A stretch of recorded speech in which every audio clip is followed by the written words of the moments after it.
Hello, everyone, and welcome to the Jeffrey Epstein Show. I'm your host, Bobbycapucci, and this is Daily Drop number 143. We've talked about Jes Staley on the show recently, and I told you that he was not going to be the CEO of Barclays for long. And I had heard that from some sources that I have, some people that I know that work on Wall Street, and they heard the rumors that this was occurring, that the search was on for a new CEO to replace Jes Staley, and it just wasn't public knowledge yet. Well, fast forward to today, and we have a report out in the Business Insider talking about Barclays is searching for a new CEO to replace Jes Staley by 2021. And I think that's a very broad time frame. I think it'll be a lot sooner than that. I think that they're just giving themselves a little leeway here by using such a broad term, saying, "Oh, by 2021," that can mean tomorrow, right? That can mean 3 weeks from now. There's certainly no way that he's going to ride this out until 2021. They obviously do not have the confidence in him to be the CEO, and they shouldn't. Not only was he very close with Jeffrey Epstein as far as, them being friendly, they had a lot of financial ties. This man was providing a lot of loans to Jeffrey Epstein from the personal bank there over at JP Morgan for a very long time. So once they get down into the weeds, and again, like I always say, if they would slap him with a RICO charge, we'd really be able to get deep into these financials. The digging would be insane. I'm talking forensic accountants, the whole nine, the same way they went after the mafia, the same exact way that they destroyed the mafia, the same way Giuliani took on the mafia and destroyed them in New York, with those same kind of draconian RICO laws. Look, they might be draconian, and I'm not a big fan of them for the most part, but if they're on the books and they're using them against people like, the Gambino the crime organization, well, I think that the Epstein crime organization should have the same treatment, right? Justice is blind just because he's a rich guy who's being protected by intelligence or was being protected by intelligence. That's over, right? Everybody knows that that's over at this point. Well, it's time for them to slap everybody else that's around this case with RICO charges. The second they do that, I will know that they really mean business. Until then, they're just flirting with justice, right? In my opinion, that's what the prosecutors are doing right now. They're just flirting with justice. When they get serious, they'll slap them with those RICO charges, and then we'll know it's really game on. So, anyway, to the article. The headline is, Barclays is searching for a new CEO to replace Jes Staley by 2021. And like I said, it's from thebusinessinsider.com.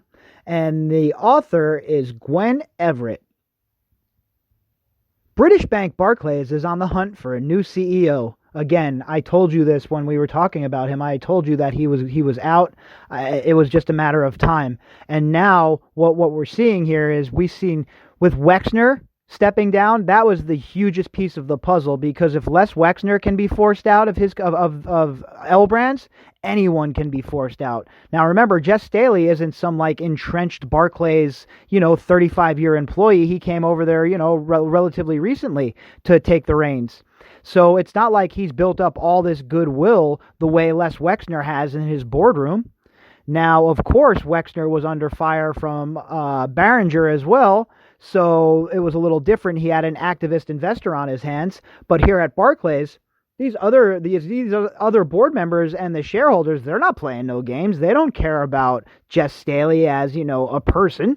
They care about him being a vehicle for them to get rich, for their, stock price to go up, for him to make quality business decisions. And if he's under a financial investigation, if he was friends with Jeffrey Epstein, how does that help them out as shareholders or as the board? It does not. So it never made sense to me to think that Jes Staley was long for this world, as in keeping his job, because he was not and he is not. And the language up here just says it all. By 2021. Pretty vague, folks. Pretty vague.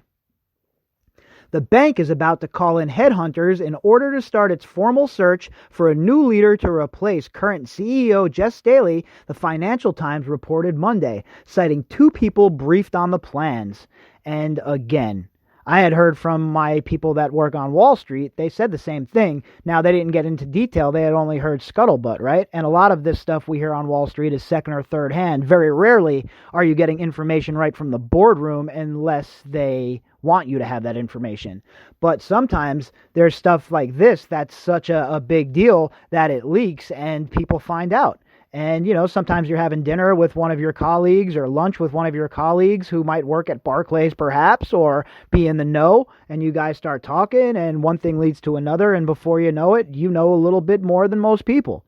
And that's how it works in most companies. When someone's leaving a company, as far as like a president or, a board member, a lot of times there's scuttlebutt, right? A lot of times there's talk before it happens. And in this case, that's what was occurring. So now the Financial Times is also confirming it.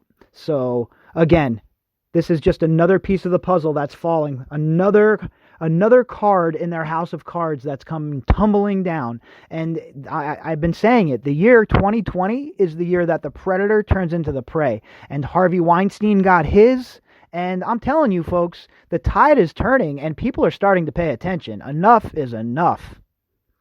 A probe by the Financial Conduct Authority into Staley's dealings with pedophile investor Jeffrey Epstein motivated the bank's board to get the process underway, a person told the Financial Times, though plans for Staley to leave the bank were already in place before the FCA announced its probe this month.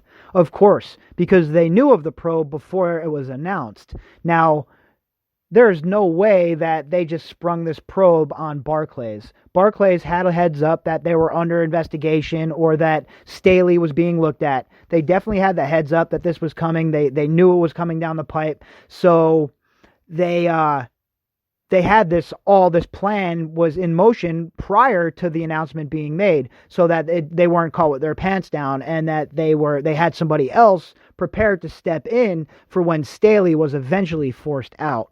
So you see how all this kind of stuff works, and especially in the financial world, when we're talking about people like this, these scummy ass banksters, they only care about the dough. That's it, nothing else, zero else.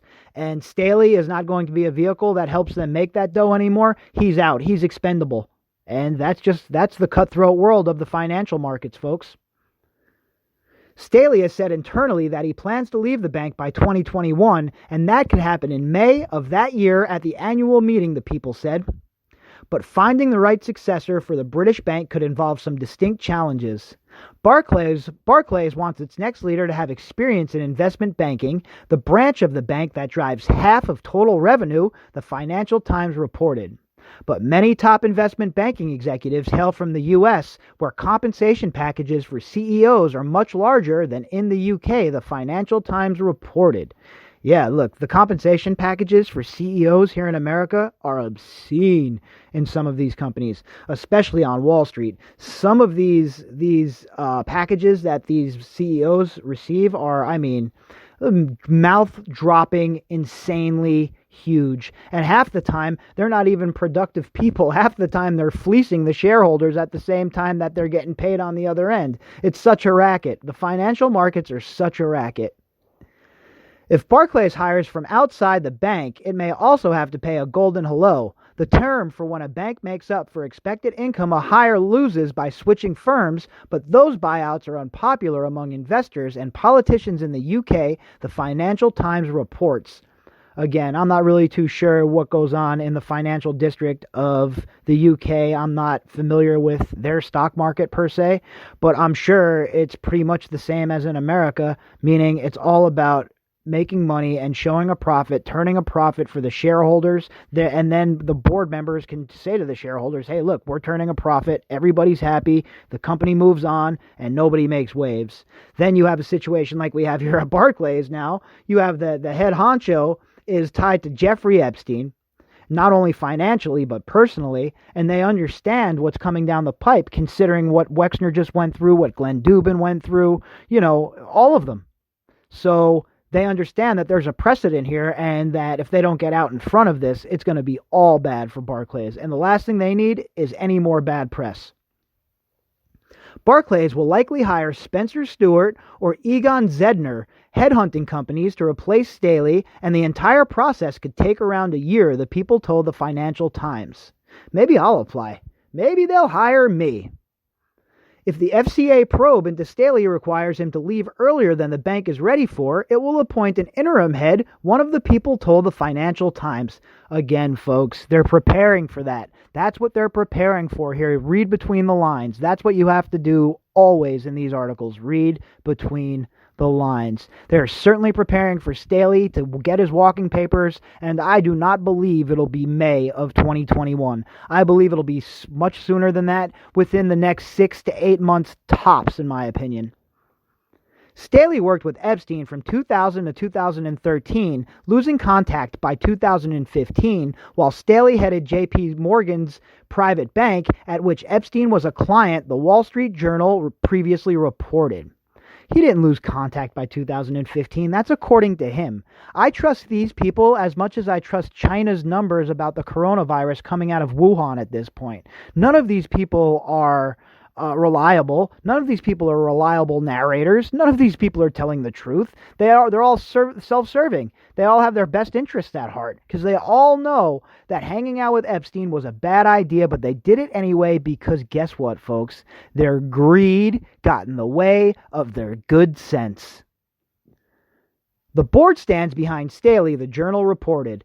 And I don't believe that. I said that at the time as well. I doubt that the board stands behind Staley. Maybe a few members of the board, but not all of them.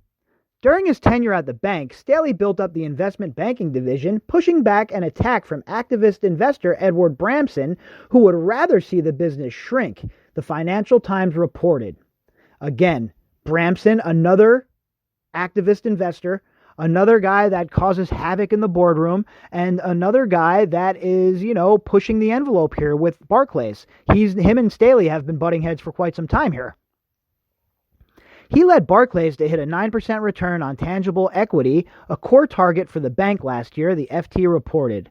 But the bank shares have lost around a quarter of their value under Staley's leadership, and he has been the subject of 2 regulatory investigations, the Financial Times reported.